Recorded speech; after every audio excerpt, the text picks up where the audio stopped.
we go, bro. Here we go, bro.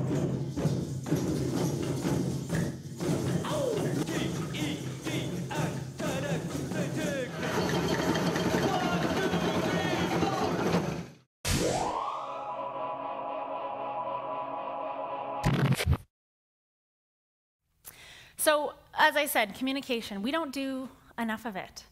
And what I'm hoping to do today is to inspire you to have that conversation you've maybe been thinking about having, or send that message that you or your business has been thinking about sending out into the world, but for some reason haven't yet.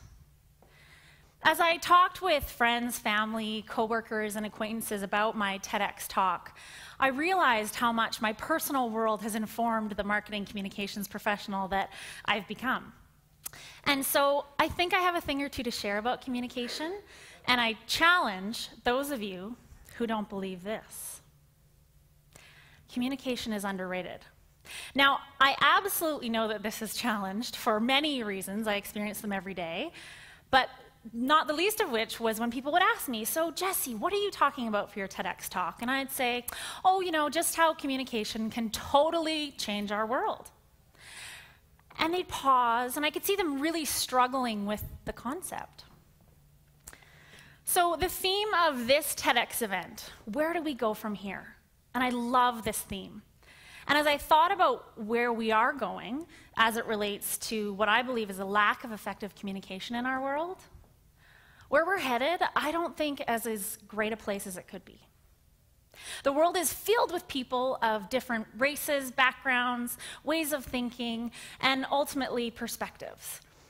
And we have one thing in common, though, just one, and it's that we all want something. And you know what? Effective communication gets you what you want. So that's why this challenge of communication being underrated, to me, has a fairly big upside if we all just gave ourselves a shake and realized the big picture that we're sometimes sacrificing by not communicating at all or by not communicating effectively. To me, we're headed ultimately to a place of unhappiness. How can we be happy if we don't have what we want? How can businesses, industries, or even communities be successful? So changing gears here a little bit, this is moi. That's me on the right with the hair.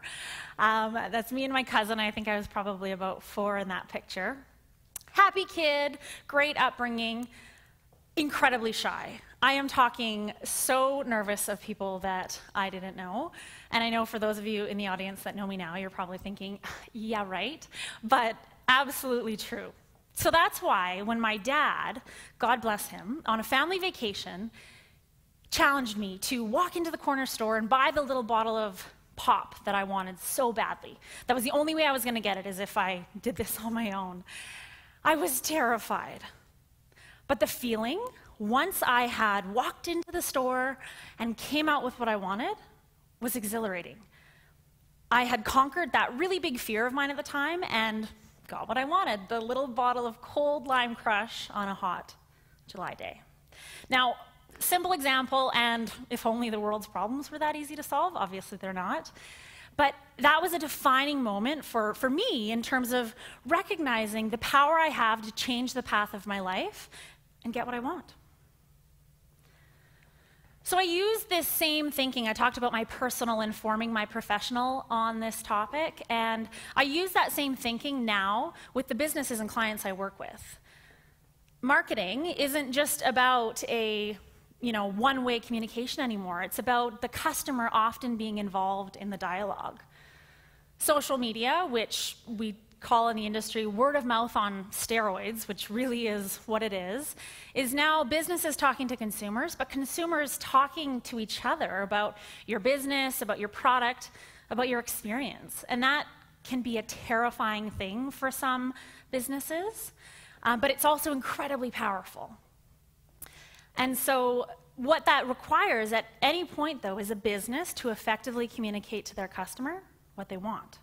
And if they do it right, they get what they want. So I'm going to give you a couple examples. The first close to home example. As an organization, Penticton and Wine Country Tourism invested heavily in social media in 2011, which resulted in a spike of communication online about travel to Penticton as a destination. And as a travel marketer, getting people to talk about what they care about is huge. We'd done our jobs, and that effective marketing and communications online had really got us this top 10 place to travel accolade for 2012.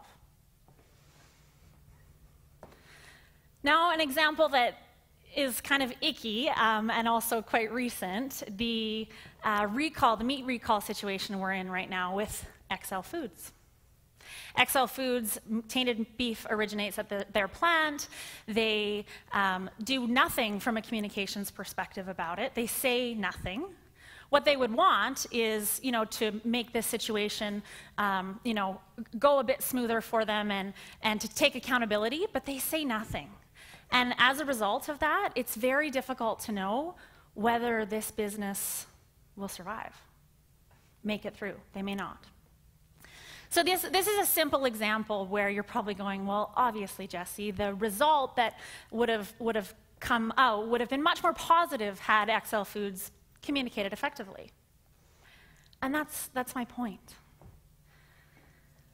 So look, bringing this home and making this local to the community or the city that you might live in. Think of a hot community issue or debate in the community or the city that you live in. Get that in your mind. Can you argue that effective communication isn't at the root or one of the major issues at the root of that problem? I'll give you an example for Penticton. Penticton is on the cusp of becoming a bucket list destination on the list of travelers around the world. The plans are in place. Yet at the moment, marketing dollars, the dollars that we use to sell Penticton around the world, have been split in two as a result of the industry not yet being able to get on the same page. I have faith. And one of the largest tourism development projects, the redevelopment of Penticton's waterfront, may stall because of this community's fear of change. So these are not easy solutions or challenges with easy solutions, but look at the big picture and look at what's at stake. So effective communication has the power to get us what we want, to get our businesses, our communities what we want. So where will you go from here? I hope I've inspired you to take some action in your own world, whatever that is. Communication can change the path of your life and get you what you want. And after all, isn't that all we want? I'm Jessie Campbell, lover of all things communication, and I thought that was an idea worth spreading. Thank you.